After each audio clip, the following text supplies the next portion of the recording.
Você conhece nosso canal no YouTube? Digite Graça Pura. Inscreva-se, curta e compartilhe. Vamos agora à segunda parte, dessa conversa, falar um pouco sobre Deus no Antigo Pacto e agora na graça, ok? Vamos falar sobre o Deus no Antigo Pacto e Deus agora na graça. A princípio não há dois deuses, muito menos três, como enganam os líderes aí deste movimento aí para nos confundir. Não há três, é um só. Há uma base para o homem seguir. Então, até aqui era a lei. E essa base é cumprir essa lei. E apenas quando se cumpria a lei, durante um ano, quando se dava ali em Israel a festa das colheitas, das arrecadações dos dízimos de Israel, que não era dinheiro, dízimo não é dinheiro, e a entrada do sumo sacerdote no santíssimo lugar. Era nesse momento que o povo era santificado, o povo estava sem pecado, apenas em um dia. E assim caminhavam os filhos de Deus nesta terra, em pecado, morto espiritualmente, mas com uma lei que era necessário cumprir. Claro, ninguém conseguiu cumprir e não havia condições humanas de cumprir. Poxa, quem já viu aí os absurdos da lei sabe o que eu estou falando, né? É impossível. Então era necessário fazer alguma coisa. E por que era necessário fazer alguma coisa, abençoado? Por causa do grande amor de Deus por nós, por seus filhos. Deus perdeu o contato com os espíritos, porque Deus é espírito, Deus se relaciona espiritualmente. E se os espíritos dos filhos de Deus estavam mortos, Deus estava sozinho, mas Deus arruma um jeito de estar entre seu povo. Ele mandou Salomão construir a sua casa, porque ele desceria e habitaria naquela casa. Essa foi a primeira e única igreja construída pelo homem que Deus habitou, ok?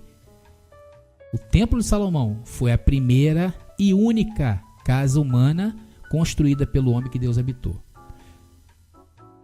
E naquele único dia, somente naquele único dia, o povo de Deus estava sem pecado.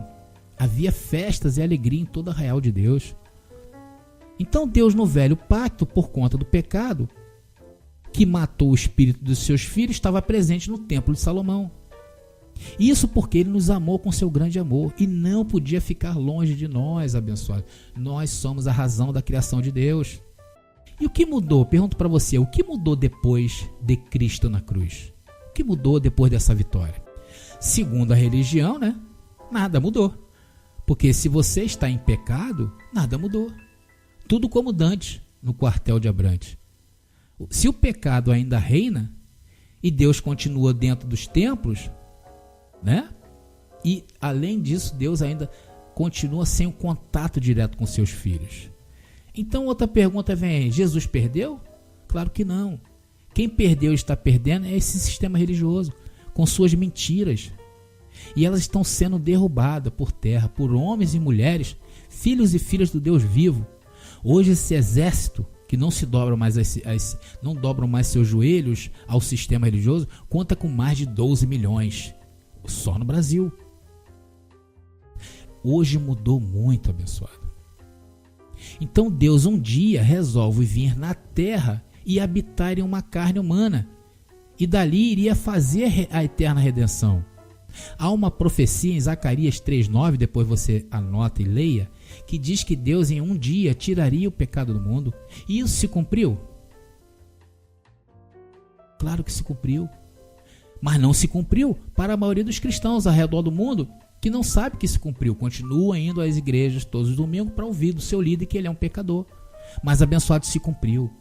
E no meio dessa história, João Batista avista um homem e diz que ele não era digno de tirar as sandálias dos pés. Olha só, ao avistar Jesus de Nazaré, João Batista diz: eu não sou digno nem de desatar as sandálias dos seus pés.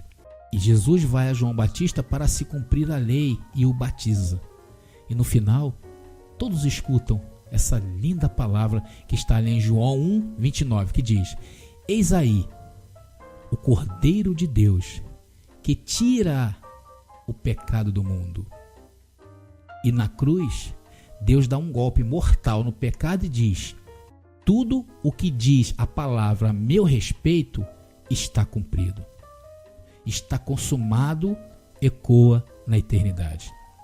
E neste momento dessa mensagem, me fez lembrar o versículo que li no começo, que diz o quê? Dos seus pecados não me lembrarei mais. Romanos 5,13 também nos afirma que o pecado não é imputado não havendo lei. Abençoados, porque para haver condenação em qualquer júri, tem que haver o quê? Primeiro, alguém que transgrediu a lei. Segundo, um juiz para julgá-la. E julgar o quê? Terceiro, a lei. E para basear a condenação. E a história está nos relatando que no momento, num abrir e fechar de olhos, Jesus de Nazaré morre e leva com ele a lei. Leva com ele a única forma de te condenar, a única forma de nos condenar, a única forma de condenar o homem. Por essa razão, Paulo em Romanos capítulo 8, versículo 1, que foi revelado por Cristo em afirmar: portanto, agora, neste momento, após a morte e a ressurreição de Cristo, nenhuma condenação há para os que estão em Cristo Jesus. Mas como é que Paulo podia falar isso? Mas depois Paulo em Romanos 10, versículo 4, revela: porque o fim da lei é Cristo para a justiça de todo aquele que crê. Isso significa o quê? Voltar ao estágio pós-adâmico, sem ter como condenar o mundo. Foi tirado a lei. Porém, ainda assim, há uma grande diferença entre o dia que se consumou para aqueles que viveram antes de Cristo, ok? Naquela época, na lei, tinha que se matar um animal. É bom, é importante agora que eu vou falar. Descontamine-se. Graça pura.